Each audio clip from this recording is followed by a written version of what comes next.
Okay, I'm Susan Moore and I'm president of Courage to Change Housing. If you want to just get people out of the rain or keep them from freezing to death, then these little shack cities are serving that purpose. But it will not help that person change their life. And until we can see this kind of facility as only temporary to get them out of the rain, to keep them from freezing to death,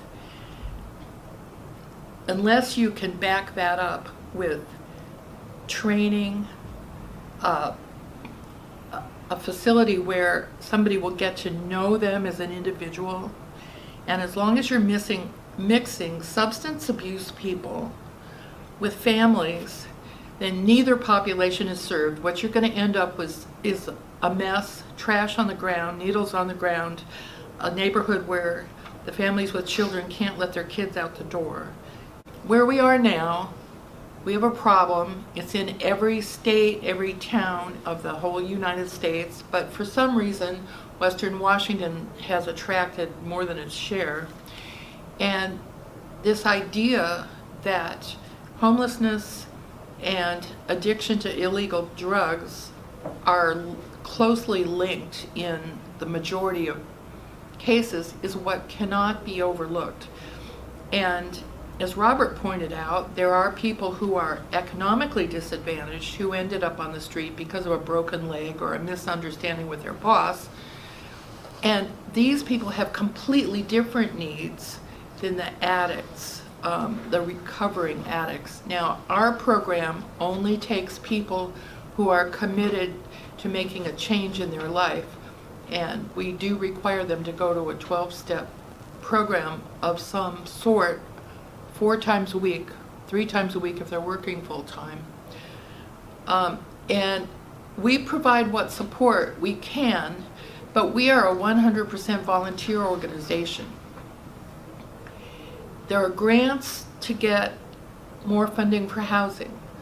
There are grants to provide vouchers for people who have been through detox. But it is really, really difficult to get a grant for a trainer or a caseworker to work with these people on a day-to-day basis. So while our program is 100% full and has a waiting list, we would like to take on 4 or 5 or 6 more houses, but there's no way the volunteer staff we have now could possibly serve the needs of those people and get to know them on a one-on-one basis. We can do that with 30 people. We couldn't do that with 100 or 200 people. And the problem is vast, as everyone here knows. So my message to the funding agencies is look at what funds you can provide to the existing organizations that are already working with these people and help them supplement their casework efforts and their educational efforts. Some people need to learn to cook. Some need to learn to write a resume. Some people need to go back to community college and get skills to get employed. But all of this takes caring and knowing the individual one-on-one. It is not a cookie cutter kind of a solution. You're dealing with real people with real problems. And I know everyone listening to this video really cares. The other thing I want to point out, there's a new organization in Washington State called the Washington Alliance for Quality Recovery Residences. It is certifying houses to national standards so that recovery homes cannot stack 6 people in one bedroom and then go away and ignore them and use it as a funding source. Most of the people that are interested in being certified as a quality recovery residence are doing everything they can to honestly help people, to educate them, to train them, and have them work a program. And so that organization is only 2 years old. It has so far certified 7 homes in Western Washington, and I would say within 2019 it'll probably be up to 50. But we are in the process of getting certified under that organization. We're also involved in that organization.